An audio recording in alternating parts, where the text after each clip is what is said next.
Hey guys, welcome back to another video. കഴിഞ്ഞ വീഡിയോയിൽ നമ്മൾ പഠിച്ചത് HTML ഒരു ബേസിക് വെബ് പേജ് എങ്ങനെയാണ് ക്രിയേറ്റ് ചെയ്യുന്നത് HTMLന്റെ കോഡ്സ് യൂസ് ചെയ്ത്, അതായത് HTML ടാഗ്സ് യൂസ് ചെയ്ത്. അപ്പോൾ നമ്മൾ ഇവിടെ കാണുന്ന ഈ ടാഗ്സ് ഒക്കെ നമ്മൾ HTML ടാഗ്സ് യൂസ് ചെയ്താണ് നമ്മൾ കഴിഞ്ഞ പേജ് ക്രിയേറ്റ് ചെയ്തത്. ഈ വീഡിയോയിൽ നമ്മൾ എലിമെൻസിനെ പറ്റിയാണ് പഠിക്കാൻ പോകുന്നത്. അതിനുവേണ്ടി നമുക്ക് ഇവിടെ വന്നിട്ട് ഒരു പുതിയ ഫയൽ എടുക്കാം. എന്നിട്ട് നമുക്ക് പേര് കൊടുക്കാം elements.html എന്ന് എഴുതണം. അങ്ങനെ എഴുതിയപ്പോൾ നമുക്കിവിടെ ഒരു ടാബ് പുതിയതായിട്ട് ഓപ്പൺ ആയിട്ടുണ്ട്. ഇനി നമുക്ക് ഇവിടെ എഴുതാം HTML എന്ന് എഴുതുമ്പോൾ ഇവിടെ കുറേ ഓപ്ഷൻസ് കാണും. അപ്പോൾ ഇവിടെ നമുക്ക് HTML:5 എന്ന് പറഞ്ഞ ഓപ്ഷൻ സെലക്ട് ചെയ്യാം. അങ്ങനെ സെലക്ട് ചെയ്യുമ്പോൾ നമുക്കിവിടെ ബൈ ഡിഫോൾട്ടായിട്ട് നമ്മുടെ HTMLൻ്റെ ഒരു ഫോർമാറ്റ് ഇവിടെ ക്രിയേറ്റ് ചെയ്ത് തരുന്നതാണ്. അപ്പോൾ നമുക്ക് ഈ ടൈറ്റിൽ നമുക്കൊന്ന് മാറ്റാം. ഇവിടെ നമുക്ക് എലിമെൻറ്റ്സ് എന്ന് എഴുതാം. അതിനുശേഷം നമുക്ക് ബോഡിയിൽ വരാം. ബോഡിയിൽ വന്നിട്ട് നമ്മൾ യൂസ് ചെയ്യാൻ പോകുന്ന ഹെഡ് ടാഗാണ്. അതിനുവേണ്ടി നമുക്ക് h1 എന്ന് ടൈപ്പ് ചെയ്യാം. അതുപോലെ ഹെഡ് ടാഗ് നമുക്ക് ക്ലോസ് ചെയ്തിട്ട് അതുപോലെ ഇതിൻ്റെ അകത്ത് നമുക്ക് എഴുതാം ദിസ് ഈസ് ഹെഡിങ് 1. ഓക്കെ, എന്നിട്ട് നമുക്ക് കൺട്രോൾ സേവ് ചെയ്യാം, കൺട്രോൾ എസ് അടിക്കാം. അതിനുശേഷം നമുക്ക് റൈറ്റ് ക്ലിക്ക് ചെയ്തിട്ട് ഓപ്പൺ വിത്ത് ലൈവ് സെർവർ എന്ന് ക്ലിക്ക് ചെയ്യാം. ഓക്കെ, അപ്പോൾ നമ്മുടെ പേജ് ലോഡായിട്ടുണ്ട്. ഇവിടെ നമുക്ക് കാണാൻ കഴിയും ദിസ് ഈസ് ഹെഡിങ് 1. ഒരു ബോൾഡഡ് ടെക്സ്റ്റ് നമുക്കിവിടെ കാണാൻ കഴിയും. അപ്പം ഇതാണ് ഹെഡിങ് 1. ഇനി അടുത്തായിട്ട് നമുക്ക് കുറച്ച് ഹെഡിങ്സ് കൂടെ ഉണ്ട്. അപ്പോൾ നമുക്കിവിടെ എൻ്റർ അടിച്ചിട്ട് നമുക്ക് h2 എഴുതാം. ഇതൊരു മറ്റൊരു ഹെഡിങ് ആണ്. ദിസ് ഈസ് ഹെഡിങ് 2 എന്ന് എഴുതാം. എന്നിട്ട് നമുക്ക് സേവ് ചെയ്തിട്ട് നമുക്ക് നമ്മുടെ ബ്രൗസർ ഓപ്പൺ ചെയ്യാം. അപ്പോൾ നമുക്കിവിടെ കാണാൻ കഴിയുന്നുണ്ട് ദിസ് ഈസ് ഹെഡിങ് 2. അപ്പോൾ ഇതൊക്കെ ഓരോ ഫോണ്ട് സൈസുകളാണ്. അപ്പം ഇതിനകത്ത് 6 font സൈസുകളുണ്ട്. h1, h2, h3, h4, h5 and h6. അപ്പോൾ നമുക്കിവിടെ h3 എഴുതാം. h3 എഴുതിയിട്ട് നമുക്കിതുപോലെ ദിസ് ഈസ് ഹെഡിങ് 3. അതിനുശേഷം നമുക്ക് h4 എഴുതാം. അവിടെ നമുക്ക് എഴുതാം ദിസ് ഈസ് ഹെഡിങ് 4. ഇനി അടുത്തായിട്ട് നമുക്ക് h5. Okay, this is heading 5. ഇനി ലാസ്റ്റ് h6.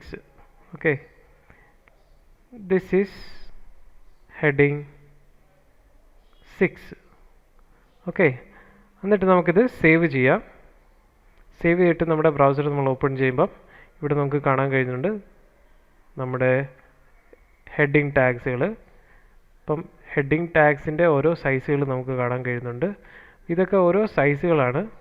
അപ്പം h1 ആണ് ഏറ്റവും വലിയ ഹെഡിങ്. ബാക്കിയെല്ലാം അതിനെക്കാട്ടി ചെറിയ ഹെഡിങ്സ് ആണ്, സ്മോൾ സൈസ് ഹെഡിങ്സ് ആണ്. അപ്പോൾ ഇങ്ങനെയാണ് നമ്മൾ ഹെഡിങ് ടാഗ് യൂസ് ചെയ്യുന്നത്. ഇനി അടുത്തായിട്ട് നമുക്ക് നമ്മുടെ ബ്രൗസർ ഇപ്പോൾ ശ്രദ്ധിച്ചു കഴിഞ്ഞാൽ ഇവിടെ നമുക്ക് കുറേ ഹെഡിങ് ടാഗ്സ് കാണാൻ കഴിയും. അപ്പോൾ ഇതിൻ്റെ താഴെ നമുക്കൊരു ഹൊറിസോണ്ടൽ ലൈൻ വേണം. അതിനുവേണ്ടി നമുക്ക് എൻ്റർ അടിച്ചിട്ട് HR എന്ന് പറഞ്ഞൊരു ടാഗ് നമുക്ക് യൂസ് ചെയ്യാം. ഓക്കെ, അപ്പോൾ HR ടാഗിൻ്റെ പ്രത്യേകത എന്ന് വെച്ച് കഴിഞ്ഞാൽ ഇതിന് ക്ലോസിങ് ടാഗ് ഇല്ല. ബാക്കിയുള്ള ടാഗ്സിനൊക്കെ ക്ലോസിങ് ടാഗ് ഉണ്ട്. അതായത് ഇപ്പോൾ നമ്മളിവിടെ ശ്രദ്ധിച്ചു കഴിഞ്ഞാൽ h6 ക്ലോസ് ആകുന്നു, റൈറ്റ്? അപ്പോൾ ഇതിന് HR ടാഗിന് ക്ലോസിങ് ടാഗ് ഇല്ല. ഓക്കെ, ഇനി നമുക്കിത് കൺട്രോൾ സേവ് അടിച്ചിട്ട് നമുക്ക് ബ്രൗസർ ഓപ്പൺ ചെയ്ത് കഴിഞ്ഞാൽ നമുക്കിവിടെ ഒരു ഹൊറിസോണ്ടൽ ലൈൻ നമുക്കിവിടെ കാണാൻ കഴിയുന്നുണ്ട്. ഓക്കെ, ഇനി അടുത്തതായിട്ട് നമുക്ക് പാരഗ്രാഫ് ആഡ് ചെയ്യാം. പാരഗ്രാഫ് ആഡ് ചെയ്യാൻ വേണ്ടി നമുക്ക് P എന്ന ടാഗ് നമുക്ക് യൂസ് ചെയ്യാം. ഓക്കെ, അപ്പോൾ P എന്ന ടാഗ് ഓപ്പൺ ചെയ്യുക, അതുപോലെ ക്ലോസ് ചെയ്യുക. എന്നിട്ട് നമുക്ക് എൻ്റർ അടിച്ചിട്ട് ഈ ടാഗ്സിൻ്റെ ഇടയ്ക്ക് നമുക്ക് കുറച്ച് ടെക്സ്റ്റുകൾ ആഡ് ചെയ്യാം. അപ്പോൾ നമുക്കിവിടെ കുറച്ച് ഡീഫോൾട്ടായിട്ടുള്ള ടെക്സ്റ്റുകൾ നമുക്ക് ആഡ് ചെയ്യാം. അപ്പോൾ ഞാനിപ്പോൾ യൂസ് ചെയ്യുന്നത് ലോറൻ ഇബ്സൻ്റെ ടെക്സ്റ്റുകളാണ്.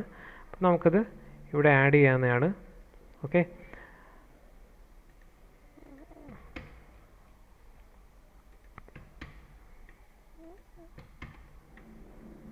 അപ്പോൾ ഇവിടെ കുറേ ടെക്സ്റ്റുകളുണ്ട്. അപ്പം നമുക്കത് ആഡ് ചെയ്യാം. എന്നിട്ട് നമുക്കിത് സേവ് ചെയ്യാം. അപ്പോൾ ഇവിടെ നമുക്ക് കാണാൻ കഴിയും, നമുക്ക് പാരഗ്രാഫ് ടാഗ് ഇവിടെ ആഡ് ആയിട്ടുള്ളത്.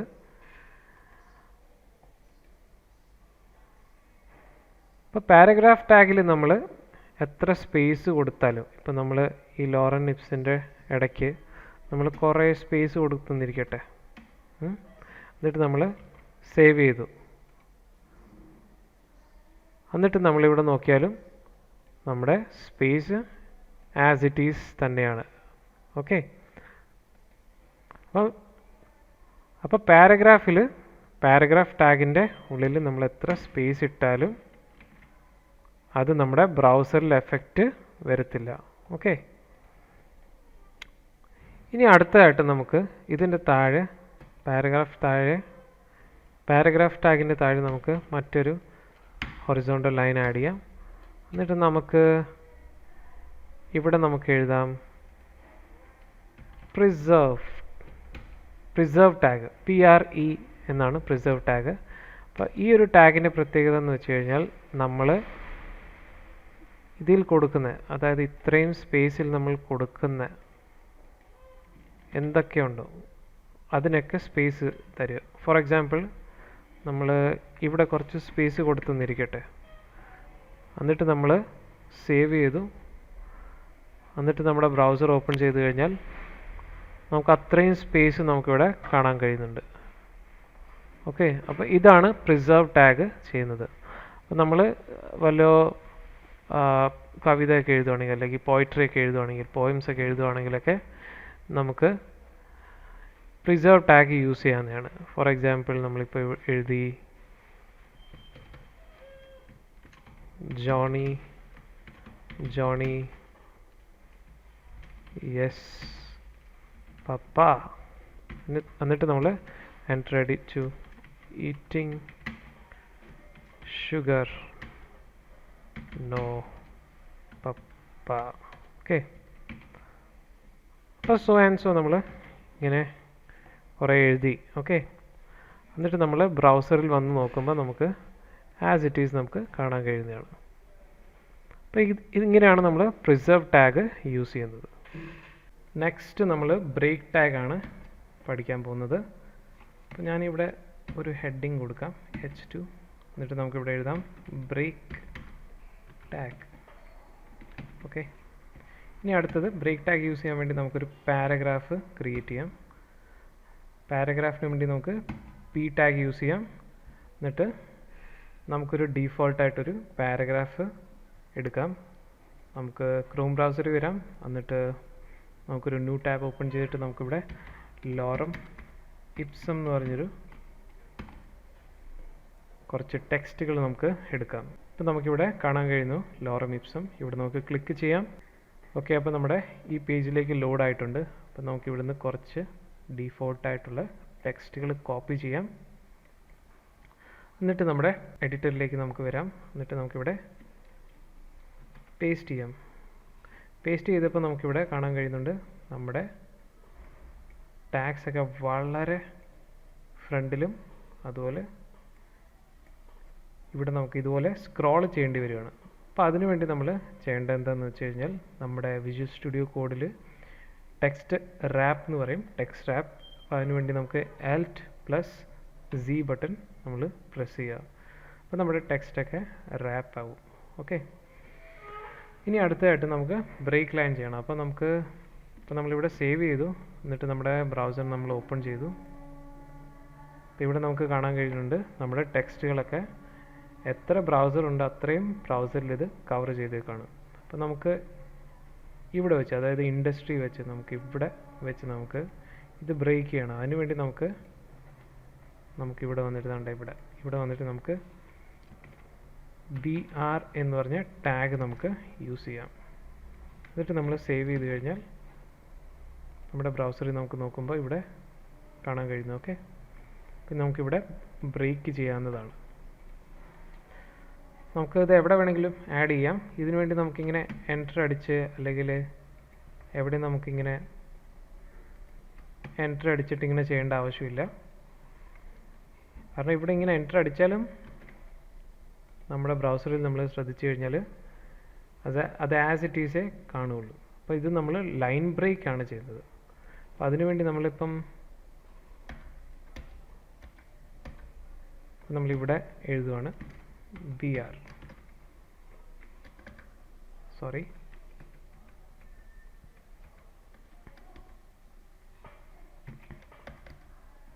നമ്മളിവിടെ എഴുതുവാണ് BR. എന്നിട്ട് നമ്മൾ വീണ്ടും സേവ് ചെയ്തു. അപ്പോൾ നമുക്കിവിടെ കാണാൻ കഴിയുന്നുണ്ട്, ഇവിടെയും നമുക്ക് ലൈൻ ബ്രേക്ക് ചെയ്യാൻ കഴിഞ്ഞിട്ടുണ്ട്. അപ്പോൾ ഇങ്ങനെയാണ് നമ്മൾ BR ടാഗ് യൂസ് ചെയ്യുന്നത്. അപ്പോൾ ഇത് നമുക്ക് വേണമെങ്കിൽ എവിടെ വേണമെങ്കിലും ആഡ് ചെയ്യാവുന്നതാണ്.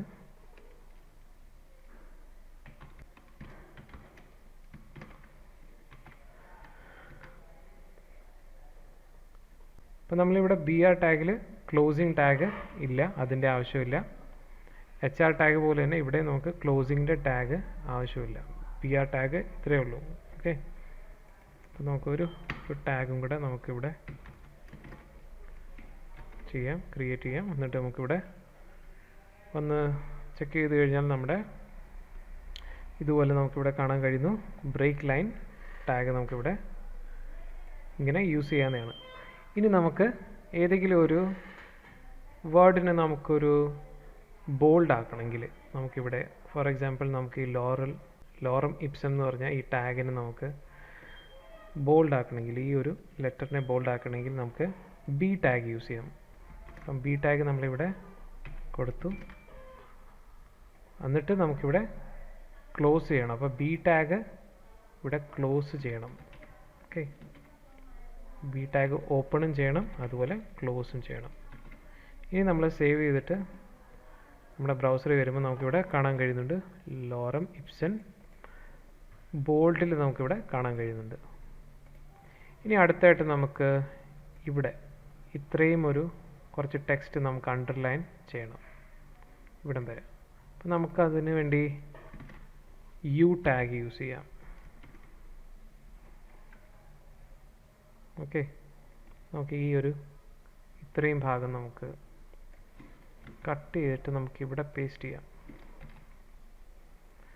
ഇവിടെ നമുക്ക് കാണാൻ കഴിയുന്നുണ്ട് U ടാഗ് ഓപ്പൺ ചെയ്യുകയാണ്, അതുപോലെ U ടാഗ് ക്ലോസ് ചെയ്യുകയാണ്. നമുക്കിവിടെ സേവ് ചെയ്യാം. എന്നിട്ട് നമുക്കിവിടെ നമ്മുടെ ബ്രൗസറിൽ വരുമ്പോൾ നമുക്കിവിടെ കാണാൻ കഴിയുന്നതാണ്ട്. നിങ്ങൾക്ക് കാണുന്നുണ്ടോ ഇല്ലയെന്ന് അറിയത്തില്ല, ഞാനിവിടെ കുറച്ച് സൂം ചെയ്യാം. അതുകൊണ്ട് ഇവിടെ നമുക്ക് കാണാൻ കഴിയുന്നുണ്ട് അണ്ടർലൈൻ ചെയ്തേക്കുന്ന ടാഗ്. ഓക്കെ, ഇനി അടുത്തായിട്ട് നമുക്ക് ഈ ഒരു വേർഡ് നമുക്ക് ഇറ്റാലിക് ആക്കണം. അതിനുവേണ്ടി നമുക്ക് I എന്ന ടാഗ് യൂസ് ചെയ്യാം. അപ്പോൾ I ടാഗ് നമുക്ക് ഓപ്പൺ ചെയ്യാം, ക്ലോസ് ചെയ്യാം.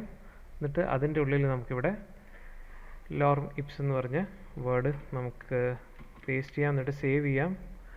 എന്നിട്ട് നമ്മുടെ ബ്രൗസറിൽ നമ്മൾ വന്ന് ഓപ്പൺ ചെയ്യുമ്പോൾ നമുക്കിവിടെ കാണാൻ കഴിയുന്നുണ്ട് ഈ കാണുന്ന ഇവിടെ നമുക്ക് കാണാൻ കഴിയുന്നുണ്ട് ലോറം ഇപ്സം ഇറ്റാലിക്കിൽ ഒരു ചരിഞ്ഞൊരു സ്റ്റൈലിൽ നമുക്കിവിടെ കാണാൻ കഴിയുന്നുണ്ട്. ഇനി അടുത്തായിട്ട് നമുക്ക് ബട്ടൺ ക്രിയേറ്റ് ചെയ്യാം. അതിനുവേണ്ടി നമുക്കിവിടെ എൻ്റർ അടിക്കാം. H2 നമുക്ക് ബട്ടൺ എഴുതാം. എൻ്റർ അടിക്കാം. നമുക്ക് ഇവിടെ BUTTON ബട്ടൺ നമുക്കിവിടെ കാണാൻ കഴിയുന്നുണ്ട്. നമുക്കിവിടെ എൻ്റർ അടിക്കാം. അപ്പോൾ ഇവിടെ നമുക്ക് ബട്ടൺ എന്ന് കാണാൻ കഴിയും. എന്നിട്ട് നമുക്കിവിടെ ക്ലിക്ക് മീ എന്ന് എഴുതാം. ഓക്കെ, എന്നിട്ട് നമുക്കിത് സേവ് ചെയ്യാം. സേവ് ചെയ്തിട്ട് നമുക്കിവിടെ വരുമ്പോൾ നമുക്ക് ഒരു ചെറിയ ബട്ടൺ കാണാൻ കഴിയുന്നുണ്ട്. ഓക്കെ, അപ്പോൾ ഇതിനെ നമ്മൾ ബട്ടണിന് ഡിഫൈൻ എങ്ങനെയാണ് ചെയ്യുന്നതെന്ന് വെച്ച് കഴിഞ്ഞാൽ നമ്മൾ ഇവിടെ വന്നിട്ട് ഇവിടെ ഒരു ആട്രിബ്യൂട്ട് ആഡ് ചെയ്യണം. അതിനുവേണ്ടി നമ്മുടെ ആട്രിബ്യൂട്ടിൻ്റെ പേരാണ് ടൈപ്പ് ആട്രിബ്യൂട്ട്. എന്നിട്ട് നമുക്കിവിടെ BUT BUTTON ബട്ടൺ എന്ന് കൊടുക്കാം. എന്നിട്ട് നമ്മളിവിടെ സേവ് ചെയ്ത് കഴിഞ്ഞാൽ ഇത് ബട്ടൺ കാണാൻ കഴിയുന്നുണ്ട്. ഓക്കെ, ഇതിൻ്റെ ടൈപ്പ് ഇത് ബട്ടനാണ്. അപ്പോൾ സാധാരണ നമ്മളിവിടെ ഇങ്ങനെ ബട്ടൺ എന്ന് എഴുതി വെച്ച് കഴിഞ്ഞാൽ ഇതൊരു ഡിസ്പ്ലേ മാത്രമേ ഉള്ളൂ. പക്ഷേ നമുക്ക് ബട്ടൻ്റെ ഫങ്ഷൻ യൂസ് ചെയ്യണമെങ്കിൽ നമുക്കിവിടെ ടൈപ്പ് എന്ന ആട്രിബ്യൂട്ട് നമ്മൾ കൊടുക്കണം. ടൈപ്പ് എന്ന ആട്രിബ്യൂട്ട് കൊടുത്തിട്ട് നമുക്കിവിടെ ബട്ടൺ ഇതുപോലെ = ഇതുപോലെ ഡബിൾ കോട്ട്സിൻ്റെ ഉള്ളിൽ ബട്ടൺ എന്ന് നമുക്ക് എഴുതണം. എന്നാലേ നമുക്ക് ഇത് ഏതെങ്കിലും ഒരു ഇവൻറ്റ് നമുക്ക് ഇതിനകത്ത് കൊടുക്കാൻ കഴിയുള്ളൂ. സോ ഇതുപോലെ നമ്മൾ ഓരോ എലിമെൻറ്റ്സും നമുക്ക് ഇനി അടുത്ത വീഡിയോയിൽ പഠിക്കാവുന്നതാണ്. ഈ വീഡിയോയിൽ ഗൈസ് ഇത്രമാത്രം. വീഡിയോ ഇഷ്ടപ്പെട്ടെങ്കിൽ ലൈക്ക് ചെയ്യുക, ഷെയർ ചെയ്യുക, കമൻറ്റ് ചെയ്യുക. ദി വൈസ്മാൻ മലയാളം ചാനൽ ഇതുവരെ സബ്സ്ക്രൈബ് ചെയ്തിട്ടില്ലെങ്കിൽ ചാനൽ സബ്സ്ക്രൈബ് ചെയ്യുക, ബെൽ ഐക്കൺ പ്രസ് ചെയ്യുക. Thank you so much for watching. You have A great day.